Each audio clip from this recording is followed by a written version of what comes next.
المرة اللي فاتت اتكلمنا على انه الانسان عشان يكون عارف نفسه لازم يعرف يجاوب على سؤالين مهمين. هو انا فعلا واثق من نفسي، راضي عن نفسي، اللي احنا سميناها إدارة الذات. السؤال التاني هو انا فعلا في علاقات مريحة، ودي اللي سميناها إدارة العلاقات. الاتنين دول مع بعض اتفقنا انهم بيعملوا اتزان في الحياة. لو انت فعليا متزن في حياتك بانك ضابط محور الذات ومحور العلاقات زي الطيارة اللي اتكلمنا عليها المرة اللي فاتت، فانت متزن في الذات والعلاقات، فده شيء لطيف جدا. بس خليني اقول لك النهارده بقى انه مش ده الهدف من الحياه. الهدف من الحياه مش انك تكون متزن، الهدف في الحياه انك تكون بتتقدم. ربنا في القران قال وان ليس للانسان الا ما سعى. يعني الاتزان دي حاجه مهمه. طيب هل هي الهدف الاسمى انك تكون متزن في ذاتك وعلاقاتك؟ قطعا لا. احنا بنستخدم الاتزان عشان نتقدم. النهارده بقى جاي اتكلم معاك ازاي تتقدم، ازاي يكون عندك دوافع تحركك عشان تتقدم للامام، وبعد ما تتقدم للامام والطياره بتاعتك تطير تبقى عارف انت عايز توصل لفين. وده اللي احنا بنسميه الديستنيشن او الباشن. ابدا معاك من الدوافع. عارف دايما لما تصحى من النوم كده حاسس انك متضايق وقرفان وزهقان ومش قادر تتحرك من مكانك؟ ده معناه انك فاضي طاقه، ده معناه انك مش قادر تتحرك، ده معناه ان المواتير بتاعتك عطلانه. وده اللي بيحصل بالظبط في الطياره عشان تتقدم للامام لازم نلف المواتير ونلفها بسرعه كبيره جدا.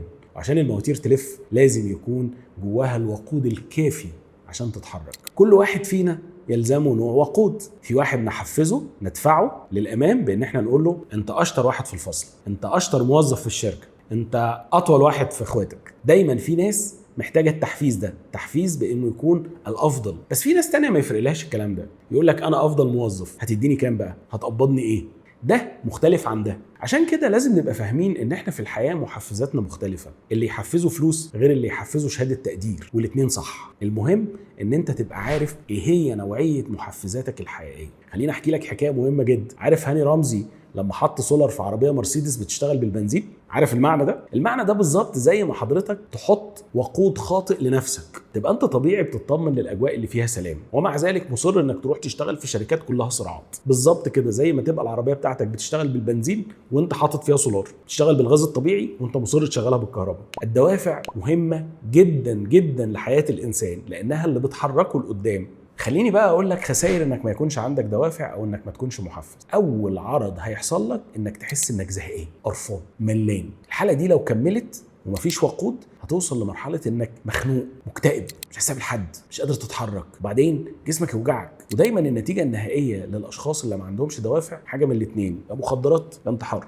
فمهم جدا انك تبقى عارف ان الدوافع هي اللي هتحركك لقدام، وهي دي اللي هتدي معنى للحياه، هي دي اللي هتخليك بني ادم. بني ادم من غير دوافع مش بني ادم، ربنا اللي قال كده. اخر محور من محاور انت تعرف نفسك ولا لا هو الديستنيشن. الطياره بتاعتنا اللي اتزنت بالجناحات الذات والعلاقات وتحركت بالدوافع او المحفزات او الموتيفيشن، طارت، مشيت على الران واي بالسرعه الفظيعه وطارت وخرجت بره الجاذبيه، استقرت تماما. وبدا الكابتن يقول لنا خلاص فكوا الحزام، اتبسطوا يا جماعه، انتوا الان يعني في المنطقه الامنه، اتحركوا في الطياره وكلوا واشربوا واعملوا اللي انتوا عايزينه. احنا في الحقيقه بنبقى سعداء جدا بالمنطقه دي لان احنا في الطريق الى الهدف بتاعنا. بس لو الطياره اتاخرت عن الوصول للهدف هنبدا نقلق. ليه؟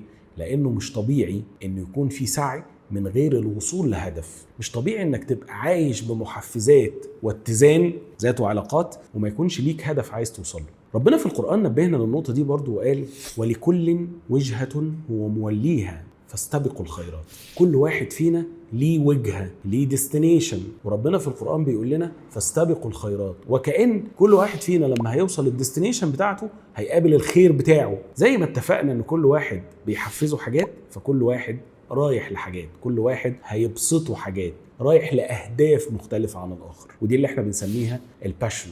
في الحتة بقى بتاعت الباشن هيبدأ الناس تتلخبط، لأنه في ناس تقول لك أنا حابب أشتغل بالباشن بتاعي. لا حبيبي، في منطقة الباشن مفيش شغل أصلا. الطيارة يا جماعة بعد ما بتقطع الرحلة كلها بتوصل للمطار عشان تعمل الولا حاجة، عشان ترتاح، عشان تطمن، عشان تتبسط. فكل واحد فينا في منطقة الديستنيشن أو الباشن بيبقى عايز يعمل ولا حاجة. في الحقيقة الطيارة بتقف على الجيت، تطفي المواتير، تريح بقى خالص، يبدا كل التيم بتاع الارض والتيم بتاع الطياره هو اللي يشتغل، والطياره ما تعملش حاجه. حد بقى يغير، يحط لها وقود، وحد يشيل المخلفات اللي فيها ويحط لها كيترنج جديد، ويعطروا الطياره، يعملوا كل حاجه عشان الطياره دي وصلت، انتهت المهمه بتاعتها، حققت اهدافها. عشان كده بنقول دايما انه في منطقه الديستنيشن انت بتتدلع بس. مين بيدلعك؟ الدنيا كلها بتدلعك. طالما عرفت محفزاتك واتزنت في ذاتك وعلاقاتك، يقينا انت في الطريق الصحيح، يقينا انت في المنطقه المظبوطه.